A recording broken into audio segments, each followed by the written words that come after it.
ओम गुरुवे नमः। आज हम इस वीडियो में 12 आदित्यों में से प्रथम आदित्य धाता आदित्य के बारे में जानने का प्रयत्न करेंगे। धाता सूर्य को निर्माता या ब्रह्मा के रूप में सूक्ष्म प्राण ओम के साथ बनाया गया है और 3 गुणों सत्व रजस और तमस के संतुलन के साथ ओम के रूप में प्रकट किया गया था। उनकी पूजा सवितुर गायत्री से की जाती है और वे लंबी उम्र के साथ जोड़े जाते हैं। सूर्य ग्रह आयु को बढ़ाते हैं क्योंकि यह स्वास्थ्य को बढ़ाने वाले हैं। कुंडली में सूर्य को हेल्थ मिनिस्टर स्वास्थ्य मंत्री के तौर पर जाना जाता है और बुद्धि या इंटेलिजेंस के दाता हैं। विधाता शब्द का अर्थ है ब्रह्मा, जो कि निर्माण सांसारिक निर्माण को बताता है। यह ब्रह्मा भाग्य विधाता के तौर पर भी जाने जाते हैं। कुंडली में 5वां घर क्रिएटिविटी या रचनात्मकता का माना जाता है। इस 5वें घर का लॉर्ड सूर्य है। इस प्रकार यह धाता रचनात्मक क्षमता और प्राकृतिक नेतृत्व धाता आदित्य की प्राकृतिक उपस्थिति के कारण मेष राशि में सूर्य वाले लोगों में चिन्हित है। आदित्य का यह रूप कुंडली के पहले घर से मेल खाता है, जो कि लग्न या प्राकृतिक राशि चक्र का पहला चक्र है, जो मेष है। मेष राशि या कुंडली के पहले घर में सूर्य धाता आदित्य के रूप में ऊर्जा है। उसके पास असीमित रचनात्मक ऊर्जा है और वह उसका उपयोग भी कर सकता है। वह बुद्धिमान तथा काफी आदर्शवादी है। आदर्शवादी का यह मतलब है कि जिस मनुष्य का सूर्य लगन या मेष राशि में होता है, वे अपने आदर्शों पर स्थित रहते हैं। उन्हें अपने जीवन के बनाए आदर्शों को प्राणों से भी प्यार होता है। जैसे रामचंद्र सूर्यवंशी थे, उन्होंने अपने जीवन में अपने आदर्शों के साथ कभी भी समझौता नहीं किया। वह कहते थे, प्राण जाए पर वचन न जाए। अगर मेष राशि का सूर्य धाता आदित्य के रूप में अच्छी स्थिति में है, तो वह अच्छा नेता बना सकता है और जीवन में नेता के रूप में उत्कृष्ट प्रदर्शन कर सकता है। सूर्य मेष राशि में उच्च का है और तेजस्वी और आत्मविश्वास से भरा है। हालांकि यदि वह अशुभ ग्रहों से पीड़ित है या किसी प्रतिकूल घर में रखा गया हो, मतलब सूर्य हो तो मेष का, परंतु वह 6, 8, 12 घरों में हो या 7वें घर में उच्च का होकर भी नीच घर में हो, वह अपनी गलत दिशा वाली ऊर्जा से बहुत नुकसान पहुंचा सकता है। चैत्र मास में हमें सूर्य उच्च या एग्जॉल्ट होने का महसूस होता है। धाता आदित्य सभी आदित्यों में बहुत ही खास तथा शक्तिशाली है। इस धाता आदित्य में प्रजापति या ब्रह्मा की खासियतें हैं। धाता को ब्रह्मा या प्रजापति रूप माना जाता है। ब्रह्मा या प्रजापति रूप को क्रिएटर के तौर पर जाना जाता है। धाता बहुत ही रचनात्मक आदित्य है, जो कि हम पहले भी बता चुके हैं, जो कि चीजों की रचना करता है। ब्रह्म पुराण के अनुसार ब्रह्मा प्रजनन को प्यार करने वाला या लगातार निर्माण या रचना में लगा रहने वाला है। ब्रह्मा को निर्माण का कार्य दिया गया है, इसलिए ब्रह्मा ने संसार की रचना की। इसके साथ मणिपुर चक्र को जोड़ा गया है, जो कि दृढ़ इच्छा शक्ति तथा रचनात्मक तौर से मणिपुर चक्र की ऊर्जा को बताता है। इसमें इस चक्र की वजह से मनुष्य में एक्शन लेने की काबिलियत पैदा होती है। धाता की इस राशि में बहुत सी किरणें होती हैं। इसमें ज्ञान का प्रकाश तथा बुद्धि होती है। मनुष्य शरीर में 7 चक्र हैं। धाता आदित्य मणिपुर चक्र से संबंधित है। मणिपुर चक्र चयापचय और पाचन तंत्र से संबंधित है। ये चक्र नाभि स्थान में होता है। ये पाचन में शरीर के लिए खाद्य पदार्थों को ऊर्जा में रूपांतरित करता है। इस मणिपुर चक्र का प्रतीक 10 पंखुड़ियों वाला कमल है। मणिपुर चक्र तंत्र और योग साधना की चक्र संकल्पना का तीसरा चक्र है। मणिपुर का अर्थ है गहना और पुर का अर्थ है स्थान। यह नाभि के पीछे स्थित होता है। इसका आधार तत्व अग्नि होने के कारण इसे अग्नि या सूर्य केंद्र भी कहते हैं। इसमें स्पष्टता, आत्मविश्वास, आनंद, भरोसा, ज्ञान, बुद्धि और सही निर्णय लेने की योग्यता जैसे बहुमूल्य मणियों सरीखे गुण प्राप्त होते हैं। अगर हम धातादित्य को मणिपुर चक्र के साथ जोड़ें तो यह चक्र स्फूर्ति का केंद्र है। यह साधक का स्वास्थ्य सुदृढ़ और पुष्ट करने के लिए उसकी ऊर्जा नियंत्रित करता है। यह ब्रह्मांड से प्राण को अपनी ओर आकर्षित करता है। यह चक्र आग्नेय और पाचन तंत्र की प्रक्रिया को विनियमित करता है। धाता आदित्य या मेष राशि में सूर्य के एप्लिक्ट होने से, केंद्र में अवरोध होने से पाचन में खराबियां, परिसंचारी रोग, मधुमेह और रक्तचाप में उतार चढ़ाव जैसी कई स्वास्थ्य समस्याएं आ जाती हैं। अगर मेष राशि के सूर्य या धातादित्य को रंग से जोड़ें तो इसका रंग लाल तथा इसमें 8000 किरणें चमकती हैं, परंतु मणिपुर चक्र का रंग पीला बताया जाता है। इसका प्रतिनिधित्व पशु मेढा है। इसका प्रतीक चिन्ह 10 पंखुड़ियों वाला कमल है। यह मानव शक्ति की सभी प्रक्रियाओं को नियंत्रण और पोषण करने वाले 10 प्राणों या शक्तियों का प्रतीक है। इसका दूसरा प्रतीक नीचे की ओर शीर्ष बिंदु वाला त्रिभुज है। यह ऊर्जा के फैलाव, उद्गम और विकास का घोतक है। इस चक्र के देवता ब्रह्मा या लक्ष्मी है। विष्णु उदीयमान वाला मानव चेतन के प्रतीक है। इसका मंत्र रम है। धातादित्य जागृति या एनलाइटनमेंट देने वाला आदित्य है। सूर्य पिता के समान है। कुंडली के पहले घर या मेष राशि में सूर्य धाता के समान है। यह जातक में ज्ञान का प्रकाश प्रदान करता है, जिस वजह से मनुष्य नए नए आइडियाज फैलाता है। वह अपने ज्ञान की वजह से चमकना चाहता है। वह किसी भी कार्य को करने के लिए, एक्शन के लिए तैयार हो जाता है। मेष राशि मैं की राशि है, मीन्स मी ओरिएंटेड, तथा तुला राशि दूसरों की राशि है, मीन्स अदर्स ओरिएंटेड राशि है।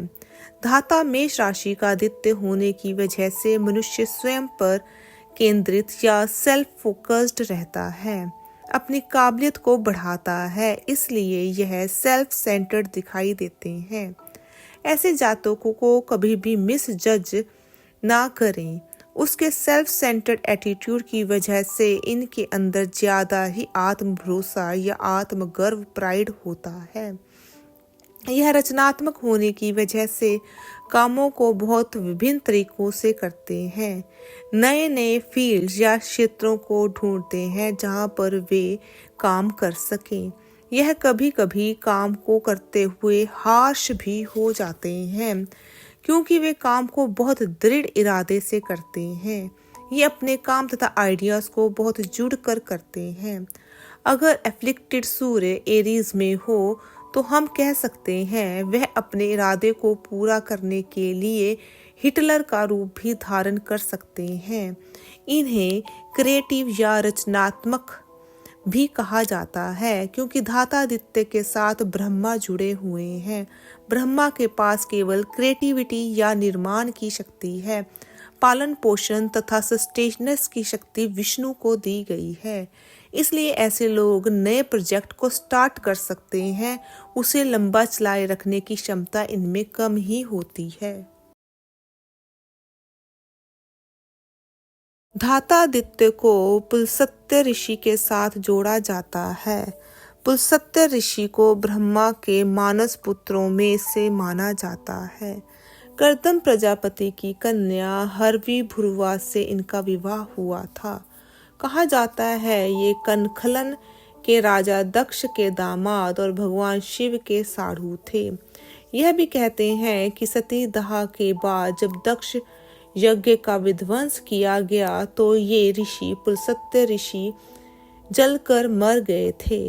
इस पुलस्त्य का विवाह वैशाली के राजा की पुत्री इडविला के विवाह हुआ, क्योंकि वह भूलवश ऋषि पुलस्त्य के श्राप से गर्भवती हो गई थी।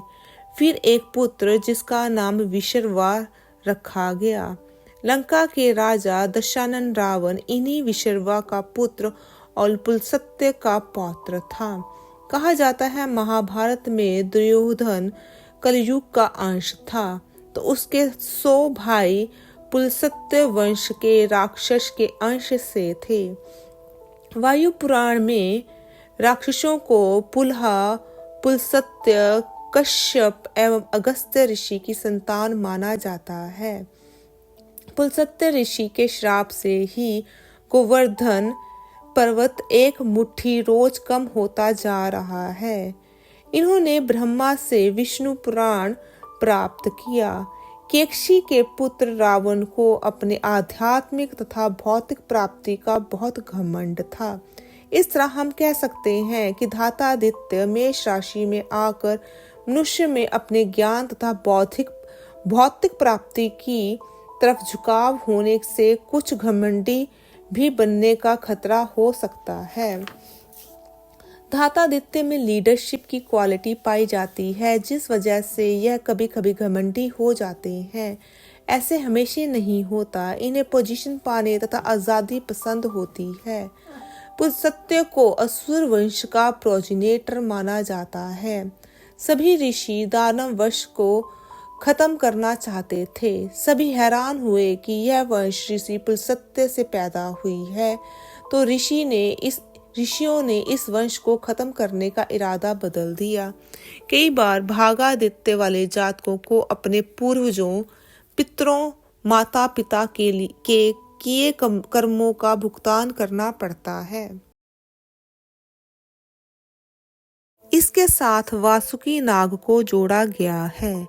वासुकी महर्षि कश्यप के पुत्र थे, जो कद्रु के गर्भ से हुए थे। वासुकी की पत्नी सतशीर्षा थी। इन्हें नागराज के पद पर भी अभिषिष्ट किया गया है। शिव का परम भक्त होने के कारण यह उनके शरीर पर निवास करते हैं। जब नागवंश का नाश होने वाला था, तो शिव तथा पार्वती ने अपनी पुत्री मनसा का विवाह जरत्कारु के साथ कर दिया। इनके पुत्र आस्तिक ने जनमेजय के नाग यज्ञ के समय नागों की रक्षा की, नहीं तो नागवंश उसी समय नष्ट हो गया होता। समुद्र मंथन के समय वासुकी ने पर्वत को बांधने के लिए रस्सी का काम किया था। त्रिपुर दाह के समय वह शिव के धनुष की डोर बना था। वासुकी के 5 फण हैं। वासुकी के बड़े भाई शेषनाग हैं तथा एक अन्य भाई तक्षक, पिंगला, करकोटक आदि हैं। शेषनाग को ताकतवर माना जाता है, वहीं वासुकी को ज्यादा विषैला माना जाता है। धाता आदित्य वासुकी नाग से संबंधित होने की वजह से ज्यादा ही डोमिनेटिंग तथा कंट्रोलिंग हो जाते हैं। इसलिए कई बार इनके बच्चे तथा लोग इनसे खुश नहीं होते, या ये लोगों से ज्यादा खुश नहीं होते। इसलिए इन्हें अपने अभिमान मंद को छोड़ विनम्र, मिलनसार तथा दूसरों को स्वीकार करने की भावना को बनाना चाहिए।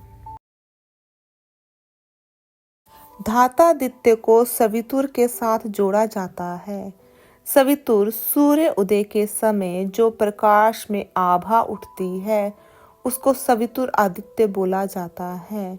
अगर किसी का धातादित्य एफ्लिक्टेड मीन्स मेष राशि में सूर्य पीड़ित है और उस सूर्य की रेमेडी करनी हो, तो पौ फुटाले के समय जब सूर्य आकाश में अभी दिखाई ही देता है, सूर्य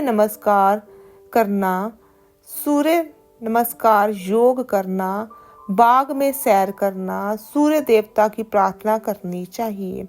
सवितुर के साथ गायत्री मंत्र को जोड़ा गया है। इससे मनुष्य में सेल्फ रियलाइजेशन बढ़ता है, मीन्स आत्म साक्षात्कार बढ़ता है। साथ ही जातक को अपनी काबिलियत का एहसास होता है, स्पिरिचुअल तथा भौतिक मटेरियल टर्म्स में। धातादित्य से मनुष्य कोई ना कोई कौशल जरूर जुड़ा होता है। यह कौशल छुपा हुआ भी हो सकता है वे अपने इस कौशल को नहीं जानते। यहाँ हमने सवितुर की बात की तो हस्ता नक्षत्र का डीटी या देवता सवितुर है। यह नक्षत्र मनुष्य के अंदर कलाओं का नक्षत्र है। सवितुर कौशल टैलेंट का देवता है। कुंडली में जहाँ भी चंद्रमा से 13वां नक्षत्र होता है उस नक्षत्र से हमारे छुपे हुए कौशल होते हैं। उस कौशल को साध कर हम निखार सकते हैं क्योंकि अश्विनी से 13वां नक्षत्र हस्ता है। धातादित्य के साथ तुम्बरु गंधर्व को जोड़ा गया है। तुम्बरु को ऋषि कश्यप और उनकी पत्नी प्राधा का पुत्र बताया जाता है। कश्यप के अन्य 3 गंधर्व पुत्रों बाहु, हाहा और हुहु के साथ वह अपनी मधुर और सुखद वाणी के लिए प्रसिद्ध है। तुम्बरु को अक्सर उसकी संगीत प्रतिभा के मामले में गंधर्वों में सर्वश्रेष्ठ बताया जाता है। एक शक्तिशाली गायक और संगीतकार, वह देवताओं की उपस्थिति में गाते हैं। नारद और गोप के अलावा इन्हें गीतों का राजा भी माना जाता है। भागवत पुराण के अनुसार नारद को तुम्बरु का गुरु माना जाता है। रामायण में उल्लेख है कि तुम्बरु सभी गायकों में सर्वश्रेष्ठ था और उसे विष्णु द्वारा पुरस्कार किया गया था। माना जाता है कि संगीत वाद्य तंबूरा तुम्बरु के नाम पर रखा गया है। दक्षिण भारत में तुम्बरु को घोड़े की शक्ल में चित्रित किया जाता है। वह अपने हाथ में वीणा यंत्र रखता है जिसे वह गाते समय बजाते हैं। तुम्बरु को अप्सरा दिव्य नर्तकी रंभा के गुरु के रूप में भी वर्णित किया गया है। कभी कभी उन्हें रंभा के साथ विवाहित के रूप में वर्णित किया जाता है। एक अन्य संदर्भ में उनकी 2 बेटियां मनोवती और सुकेशा बताई गई हैं, जो चैत्र और मधु वैशाख के महीने में सूर्य के रथ पर सवार होती हैं। कहा जाता है कि तुम्बरु को मधु और माधव मतलब माघ महीने की अध्यक्षता की गई है। तुम्बरु को कुबेर के विशेष मित्र के रूप में वर्णित किया गया है। वह संगीत और गायन में गंधर्वों का नेतृत्व करता है, जो गंधर्वों और किन्नरों द्वारा प्रस्तुत किया जाता है। तुम्बरु को गंधर्वों का युद्ध नायक माना जाता है, फिर भी वे प्रेम के आगे झुकने वाले कुछ लोगों में से एक थे। एक रोचक कथा के अनुसार विष्णु के भक्त नारद तुम्बरु से ईर्ष्या करने लगे। विष्णु ने नारद से कहा कि तुम्बरु उन्हें अधिक प्रिय है क्योंकि उन्होंने नारद द्वारा की गई तपस्या के बजाय प्रशंसा के गीत पसंद हैं। उन्होंने नारद को संगीत सीखने के लिए गणबंधु नामक उल्लू के पास भेजा। उल्लू से सीखने के बाद नारद तुम्बरु पर विजय प्राप्त करने के लिए निकले। जब नारद तुम्बरु के घर पहुंचा और वे तुम्बरु को घायल पुरुषों तथा महिलाओं से घिरा हुआ देखते हैं, जो उसे पता चलता है कि वे संगीत में राग और रागनियां हैं, जो नारद के खराब गायन से घायल हो गए। अपमानित होकर नारद चले जाते हैं और अंततः भगवान कृष्ण की दूसरी पत्नियों जामवंती, सत्यभामा और फिर उनकी पसंदीदा पत्नी रुक्मिणी से 7 स्वर सीखकर गंधर्व की प्रतिभा को पार करना सीखते हैं। यहाँ ध्यान देने वाली बात है कि घोड़े का सिर तुम्बरु के साथ जोड़ा है। मेष राशि को बहुत ज्ञानवान राशि माना जाता है, जो कि घोड़े के सिर को ज्ञान का प्रतीक माना जाता है। इस तरह तुम्बरु गंधर्व होने की वजह से धाता आदित्य वाले लोगों में गायन की प्रतिभा होती है, अगर मेष राशि पीड़ित ना हो। कृत स्थली अप्सरा को धाता आदित्य के साथ जोड़ा गया है। अप्सराएं मनुष्य के भौतिक जीवन को बदल देती हैं। इनकी विशेषता है कि इससे कोई भी शादी आराम से कर सकता है। एक अदृश्य मित्र मिल जाता है साधक को।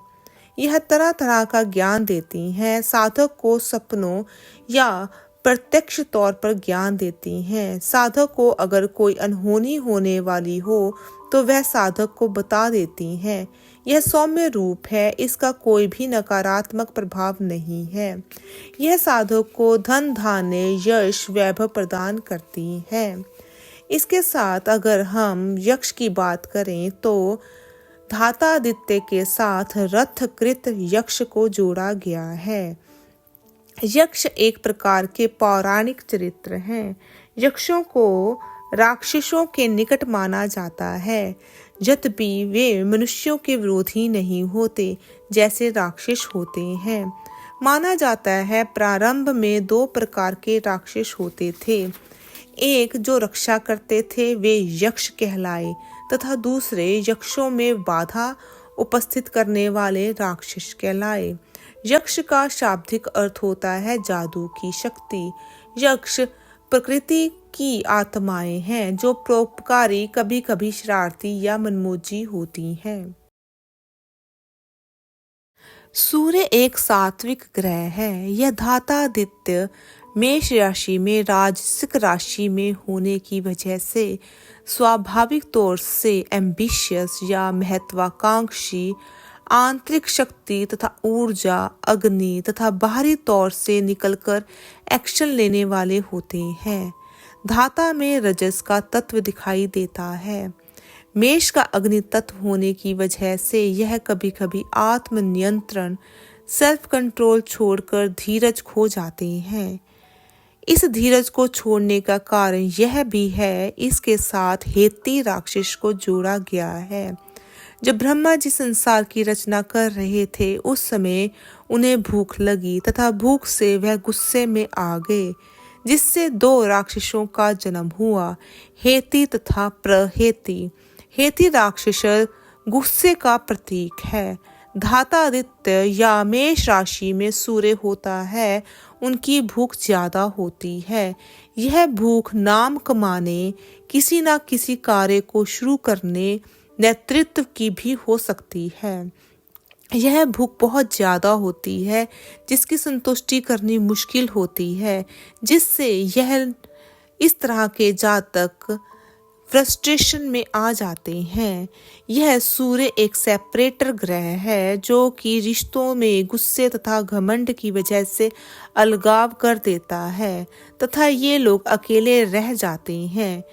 इनको सिर्फ मैं और मेरा ही दिखाई देता है। रिश्तों की बनाए रखने के लिए इन्हें दूसरों को अपने बराबर ही समझना चाहिए। तभी ही रिश्ते टिक सकते हैं। अंत में हम कहेंगे सूर्य देव के रूप में धाता, अप्सरा के रूप में कृतस्थली, राक्षस के रूप में हेती, नाग के रूप में वासुकी, यक्ष के रूप में रथकृत, ऋषि के रूप में पुलस्त्य और गंधर्व के रूप में तुम्बरु मधु के लंबे विस्तार पर शासन करते हैं। आपको यह वीडियो कैसा लगा कमेंट बॉक्स में कमेंट करें। वीडियो को लाइक करें तथा शेयर भी करें।